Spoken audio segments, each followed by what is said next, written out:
I have a second channel, Cube Comp MTDX.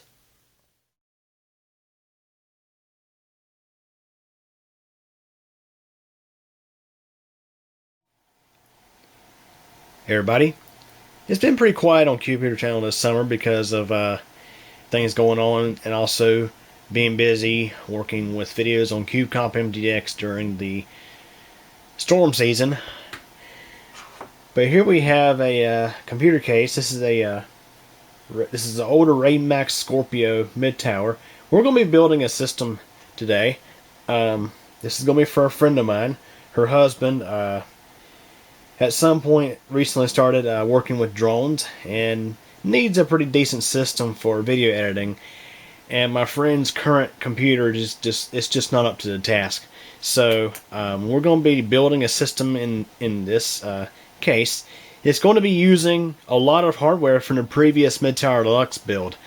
So for those who don't know, I upgraded Mid-Tower Lux back New Year's 2018. So I upgraded in late 2017 and completed the upgrades in early 2018. So the previous hardware was for the motherboard was a AceTruck 890FX Deluxe 4 motherboard.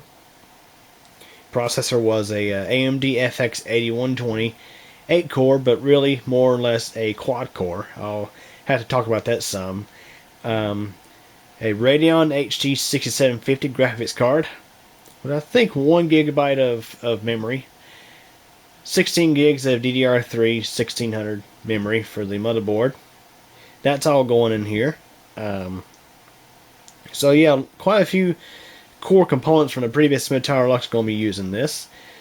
Of course, I'm familiar with how well that hardware performed, and while it's definitely not up to the same level of performance as a Ryzen 7 1700X, which is what's currently in Mid-Tower Lux, it still definitely does pack a punch for video editing. So, that being said, let's go and have a look at this case. There's some things I'm going to do to this case to improve it. It's going to need some repairs. And some upgrades, some modifications, you can say. So, I got this case, I want to say back in 2008 or 2009. I featured this in a really old video. I don't even think the video is up on the channel right now. I think the last computer I had in here was a Athlon XP. So, yeah. Yeah, Athlon XP Enforce 2 based platform. It wasn't all that spectacular, but it was 2009, so it was definitely a little bit newer at the time.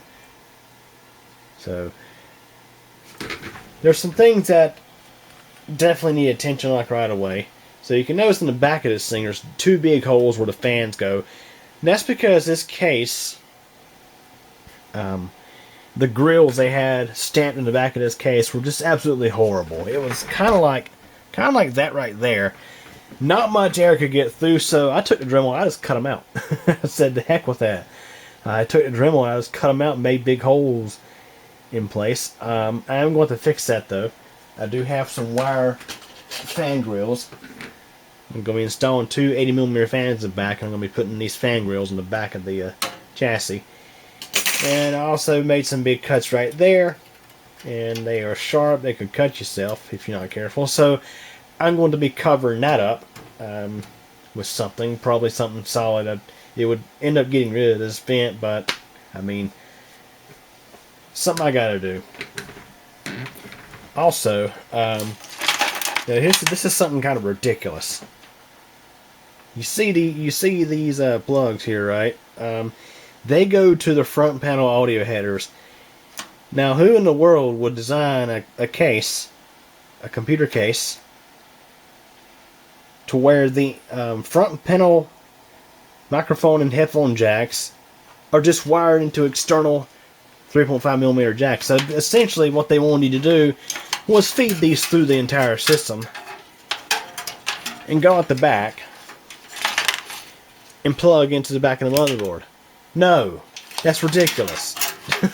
So we're going to be changing that out, because luckily I just happen to have a compatible USB and audio header that has all internal connectors on it.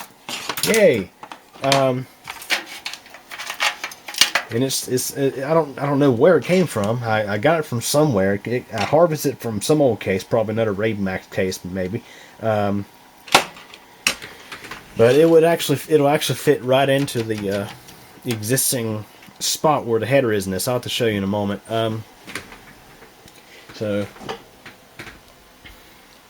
another thing this case is going to need repaired is the door.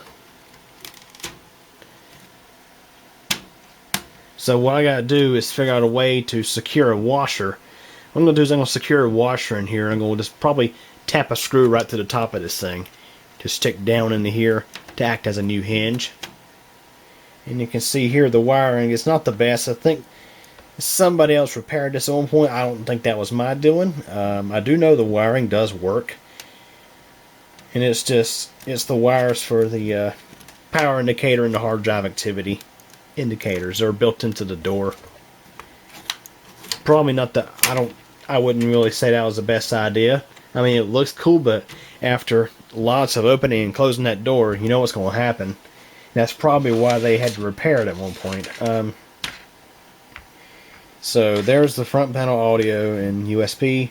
I'm going to be changing those out. I'm going to be getting rid of that floppy drive and installing a card reader in its place.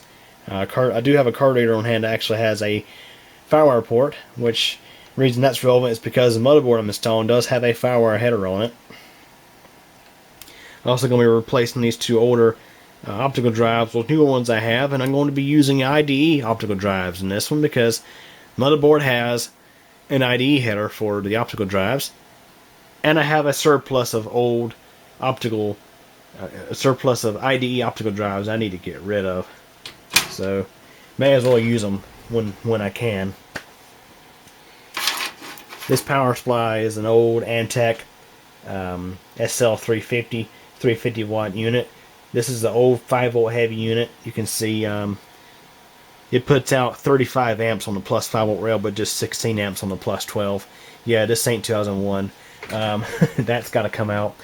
I'm gonna be replacing it with a 450 watt Corsair unit that was donated by one of my viewers.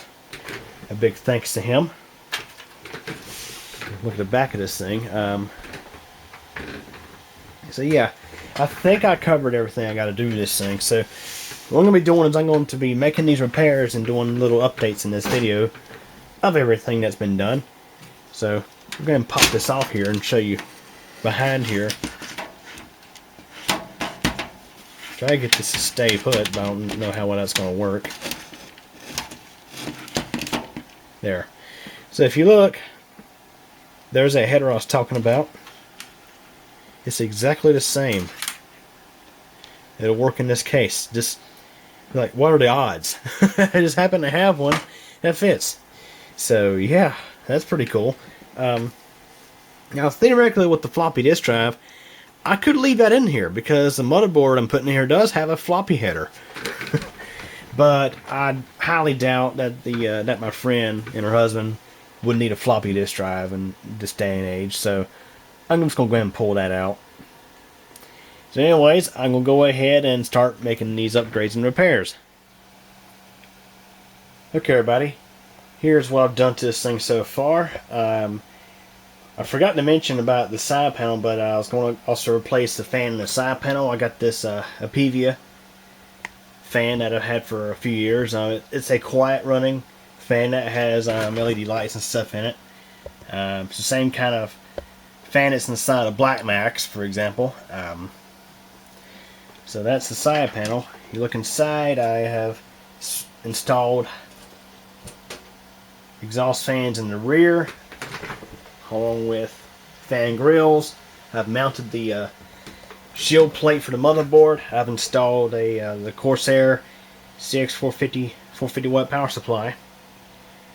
I have swapped out the front panel USB and audio jack header for this one that has all internal connections. Now the question is, will this work with HD audio? I have to figure that out because this is an AC97 era case, but given that its connections are all broken up here, it should work, I would think.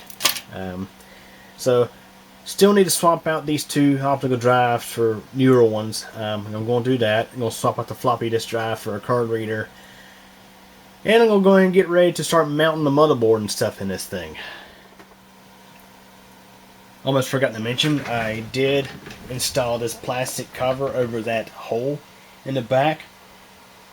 And to help make up for lost ventilation, I installed two ventilated expansion slot covers in the back of this thing, so that should definitely help.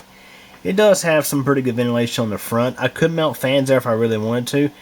I might end up doing that if necessary, but I got these two fans in the rear, which they actually do pull a good bit of air when necessary, as well as the power supply. It's got a large fan on it as well, so that should definitely help. Okay everybody, I just mounted the CPU cooler as well as 16 gigabytes of G.Skill DDR3 memory to this motherboard. So this thing is ready to get installed into the tower. I must say, this motherboard was definitely nice back in its heyday, and still is a nice board.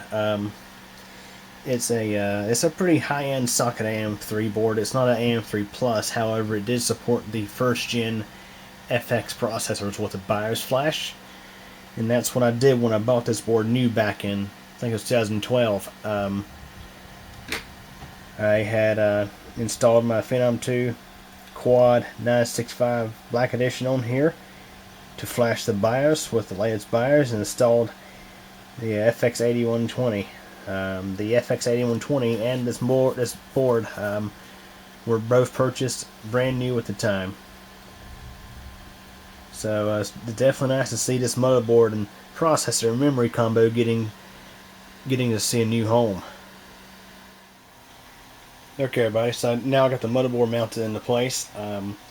Still working on getting cables and stuff installed. Also got the video card put in there, and it's a, I think I mentioned earlier, it's a Radeon HD 6750 graphics card. Still got to install a hard drive as well as a solid state drive. I'm going to be putting in a 240 gig SSD, along with probably maybe a 750 gig or a 1 terabyte hard drive for data storage. So yeah, definitely making some progress on this thing, and don't think I did show the front. This is the front of the two drives. I put in a DVD-ROM as well as a DVD burner, and I installed this card reader, which is it also has a mini firewire port in it, which probably never get used, but I figured since I have it kicking around, may as well use it since this motherboard does have a firewire header on it. So yeah, definitely making progress on this thing. Okay everybody, so another roadblock, and guess what? It has to do with the audio cables.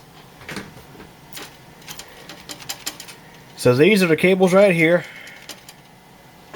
The header form is right there. Definitely not long enough to reach. So I got something else in mind.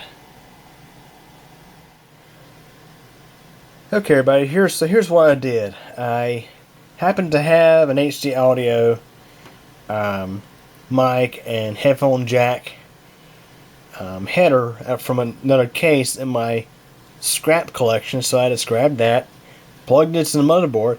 You can see we have, of course, these would normally be on the front of the case, the 3.5mm jacks or plugs.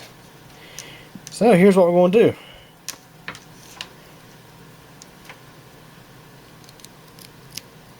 Just plug them in like that. And what we'll have to do is we'll have to tidy up the cables out of the way here. And that's how we'll that's the workaround for getting the audio jacks hooked up. I should have thought of that originally. So yeah, there you go. That was that's our hack for that. Now to finish this thing up. Okay everybody, it's all together and ready to go. Cables are tied up, and that was quite a bit of a chore. Still, it's not the best looking, but given the amount of cables, I don't think I did too bad. For example, the power supply is non-modular, so there was lots of Lots of cables on it, and the cable lengths were pretty long, to be expected with these Corsair units. They typically are long. Most of the cables on this power supply did end up getting connected to something. I used 2 of the 4 SATA connectors. I used the PCIe connector, used, of course, the motherboard connector and CPU power connector. I used 3 Molex connectors. 2 of them to go to... Actually, no, excuse me. I think I used 4 Molex connectors. 2 to go to the 2 optical drives. 1 to go to this little fan here, and also going to be going to the side panel fan, and the other going to the front panel lights. So the only cables that were left over were I think 2 SATA cables, which are up and out of the way. So yeah, I think we're going to probably pushing this power supply pretty close. This is a 125 watt TDP processor. I don't know the exact wattage of that graphics card. It does require a connector though, so we know it's a little higher than just your basic card. This setup, when it was in the Tower Lux, when I first upgraded to it, I was running a 650 watt supply, and it eventually quit. Don't think it was due to overloading by any means. Now, of course, in the Tower Lux, there was a lot more stuff, including more hard drives, more accessories, you name it. I think this should handle it okay. So now all we gotta do is plug it up and test run it. Okay, everybody, so I had to run through some troubleshooting steps to get this thing to start. I had to clear the CMOS. Matter of fact, I even replaced the CMOS battery. I don't think the other one was actually bad yet. It was measuring 2.94 volts. But I just went and swapped it out with one that was measuring a good solid 3 volts, just in case.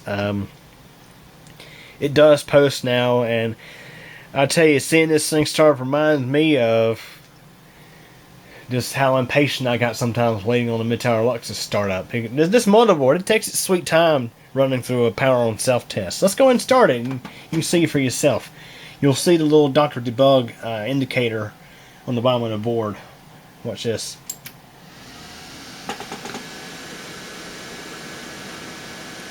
It cycles through a crap ton of different stages.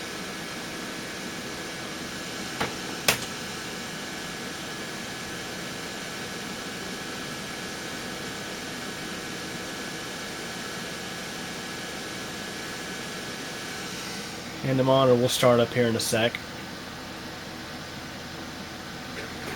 Like I say, that's quite a bit of time.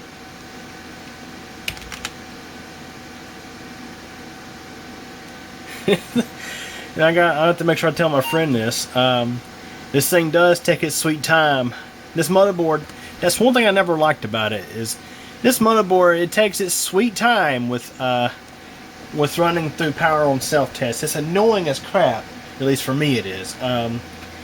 However, when I was using Mid-Tower Lux, of course, most of y'all know that I actually leave this thing running all the time. Or at least I left the Mid-Tower Lux on all the time. So it didn't really matter. I mean, in that regard, it didn't really bother me that much. So one thing, I gotta go and set the date and time, because I did reset the CMOS, and you can get an idea of. I'm not sure if that's the BIOS date, the default date it's set to. I'm not sure if that's the BIOS revision date or not, but yeah, January 9, 2012 gives you an idea how old this setup is. Still can pack a punch though. Okay, so we're going to set the date and time, and the current time is, well, if I can get to it. It is 1:32 in the morning, because yours truly always stays up late. It is August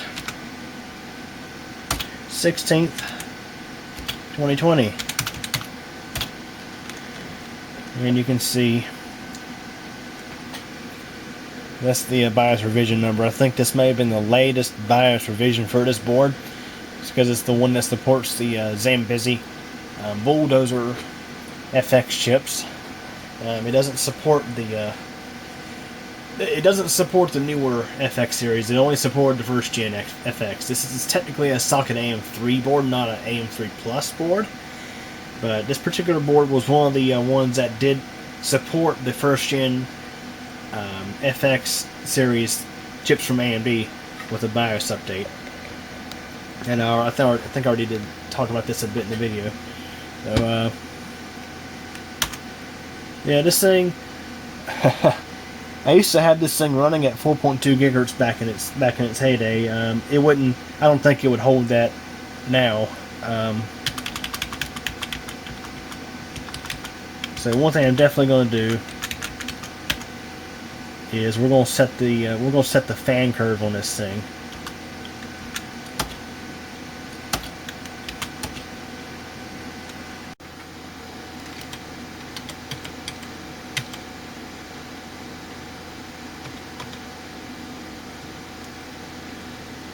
So I'm going to set that value a little lower than what it originally was, because the thing is, typically the temperature read by the motherboard is lower than the actual core temp. We're just going to see how that does. One thing I don't like about this board is the fact that it does not have UEFI. I think there was a board model after this one. I think it was the 890FX Deluxe 5, which did have UEFI.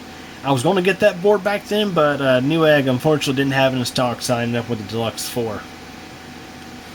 Okay, so I'm going to set these all to automatic mode.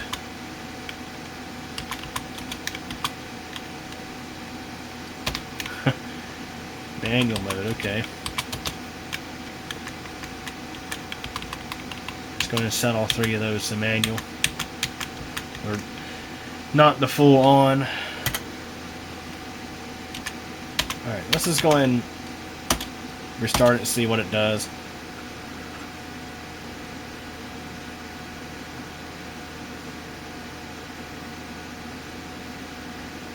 See, that's the thing about this board is, well, I've never really messed with the smart fan on this board before, but with this board, you gotta restart it every time. You gotta restart it to apply changes to the smart fan settings, which, in comparison with the board that's in the Mentor Lux right now, it's on the fly.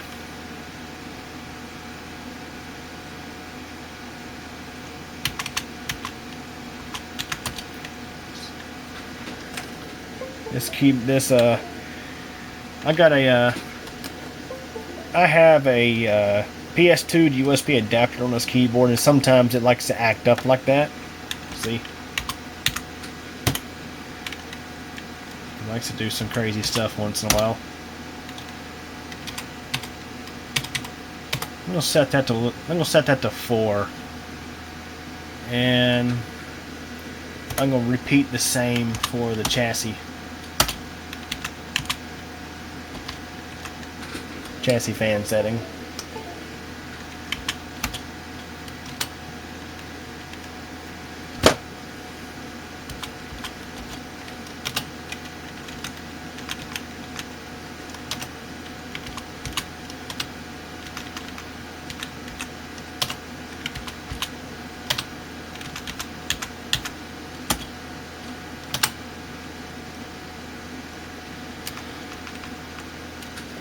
I'll leave that as it is. Like, I have to play around with these settings to figure out a good happy medium. Let's go ahead and reset it and see what the fan does.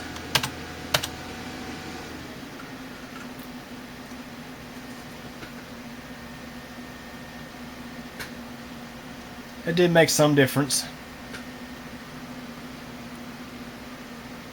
I'm going to probably adjust the system fans a little further.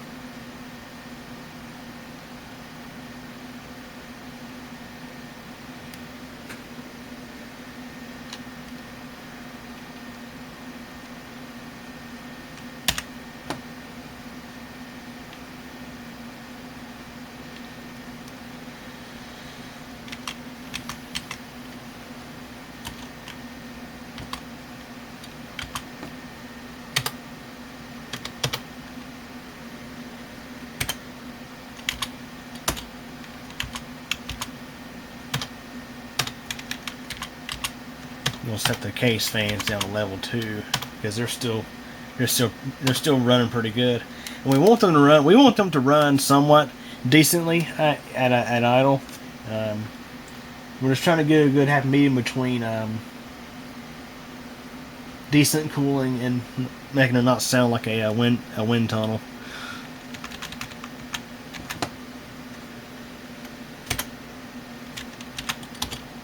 So the return key works now.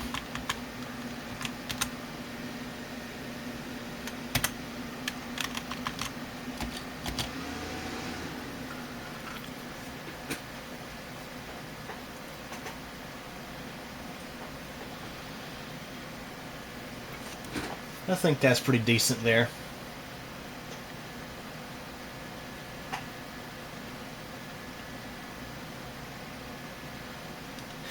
like I mentioned, this thing, it does take its sweet time with running through post. Also, I'm going to go ahead and disable that splash screen.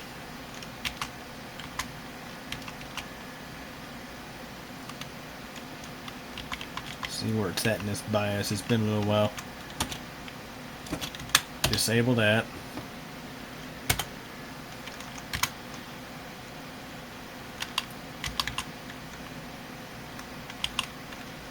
Okay.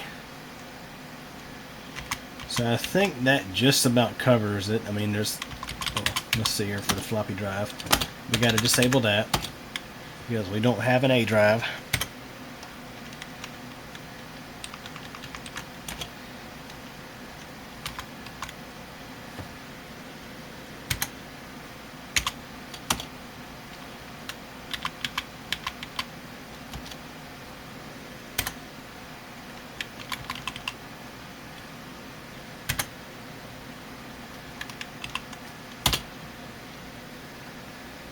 Yeah, this BIOS does have a lot of stuff in it. I'm gonna leave everything set to native IDE.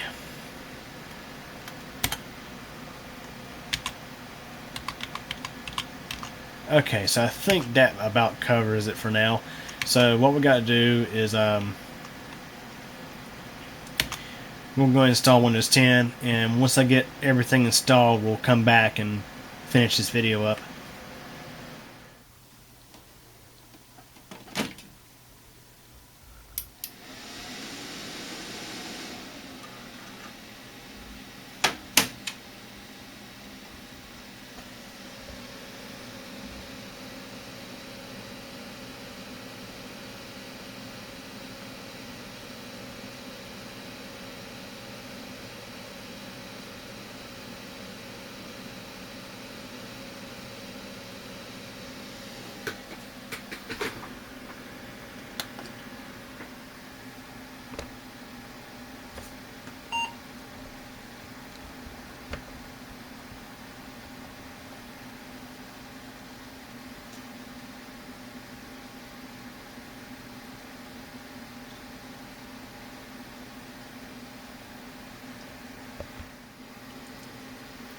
Okay, everybody, so here's a quick little update on this system. I've ran through its paces quite a bit. I've used it to do some video editing with. I use it to do some videos for QComp MTDX, including storm videos and stuff like that. And this reminds me of exactly how much more powerful the Ryzen 7 1700X Radeon RX 550 combo is compared to this FX 8120 HD 6750 combo. It's just night and day difference. Now this setup here definitely still is capable. I mean, but it's not quite as powerful as Ryzen.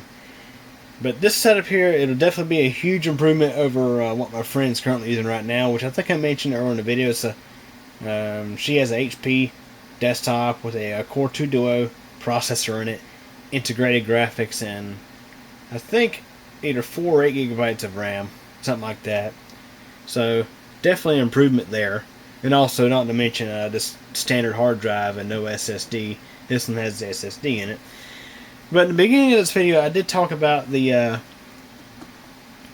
FX 8120 and how it's not actually a true 8-core processor. Let's go ahead and talk about this a little bit. Okay, everybody, so here is this was the packaging that the FX8120 was shipped in. This tin box.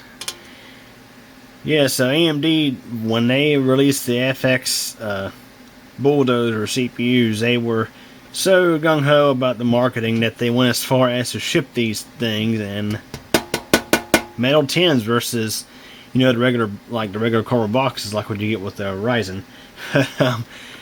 And I'm not referring to the Threadripper, by the way. The Threadripper packaging is quite epic, really, to be honest. But so they came out with this real fancy smanchy tin. If I can get it open here. So yeah, this was the one that my FX8120 was shipped in. So when you look at it, it tells you on the side, world's first 8-core desktop processor. But is it really an 8-core processor? Let's have a look. If you look in Task Manager on Windows 10, this is also the case for Windows 8 as well. When you go to Performance and you look at the CPU information, you can see FX8120 8-core processor. Number of cores, 4. There's 8 logical processors, but only 4 cores. So no, this was not actually an 8-core processor. AMD actually had to settle a lawsuit over this. Yes, AMD was sued over this. False marketing. Earlier this year, I received a little placard in the mail in regards to the lawsuit. I didn't actually participate in it. I mean, the settlement per affected customer was like really, really little. So I never did actually get it. I never did actually send it in for a claim. But yeah, AMD actually they got sued over this false marketing. And really, the whole FX series, and I'm not referring to the FX chips of way back in the day. I'm referring to the Bulldozer and the newer ones thereafter.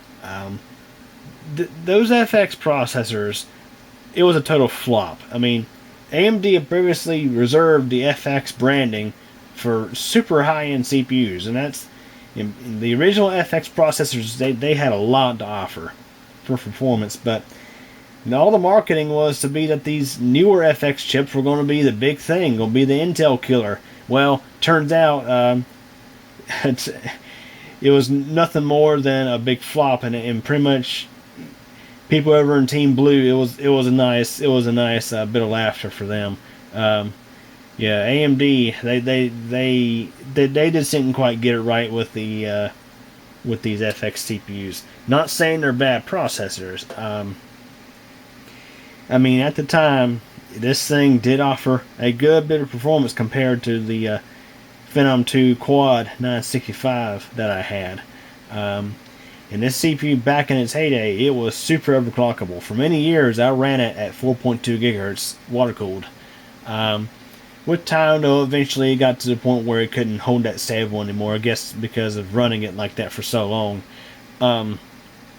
It still runs fine at stock settings. And like I said, I put this thing through its paces. Now I can definitely say this thing is a space heater. Now you may have heard the fan on this thing when I first started this system. When you start crunching some stuff through it and running that CPU usage up, that fan will ramp up to keep things cool. And you can feel it on the back of the system.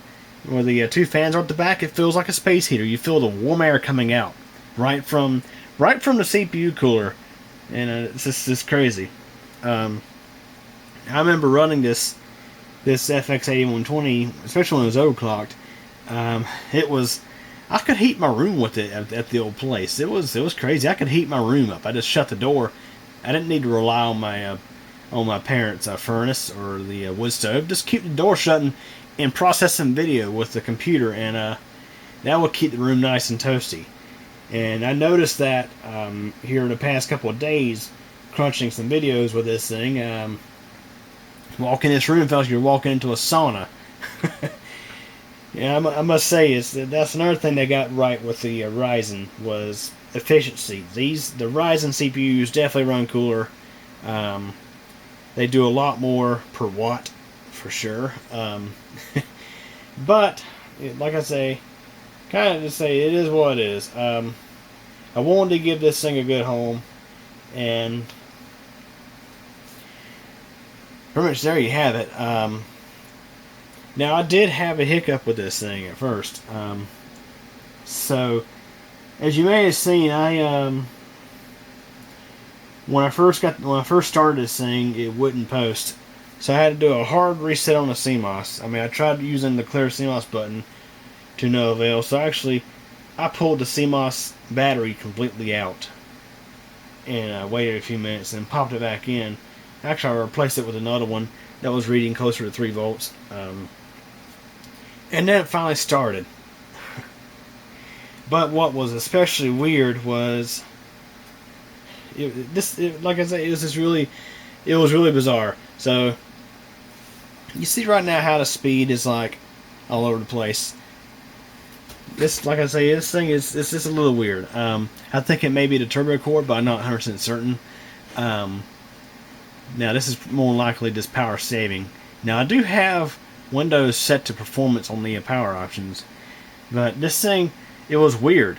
I went into the BIOS and I set and I wasn't trying to overclock it or anything. I just set the settings to manual and manually set the multiplier to the correct value for 3.1 gigahertz and everything, stock voltage and everything, and it's almost like the board was trying to hold previous overclock settings. It was just really bizarre, but it's working fine now.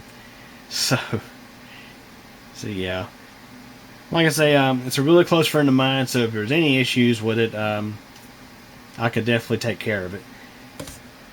But I think that just about wraps up for this video. You know, I think I forgot to mention, so I did mention about the fans, the grills in the back, and covering the hole up in the back of the case. I don't think I'd mentioned how I fixed the door. What I did is I tapped a hole up inside here, and I ran a screw down through here, and not super glue, but hot glued it to the door. That way the door's not falling off anymore. So anyways, I think that wraps up for this video. So the previous components out of Mid-Tower Lux now have a new home. Hope you all enjoyed this video. Thanks for watching. Well everybody, that's it for this video, but don't forget there's a lot more interesting stuff on the channel to check out. Also, if this is your first time visiting this channel, feel free to subscribe to Computer Channel, and also don't forget to tick the bell so that way you'll get notified of new video posts. If you like this video, please give it a thumbs up, but if you really didn't like it, there is the alternative option available as well. Also, feel free to check out my second channel, CubeComp MTDX. There you'll find videos about bicycling, weather, elevator tours, and all sorts of other neat, interesting stuff. I hope you guys enjoyed this video. Feel free to come back, and thank you for your support.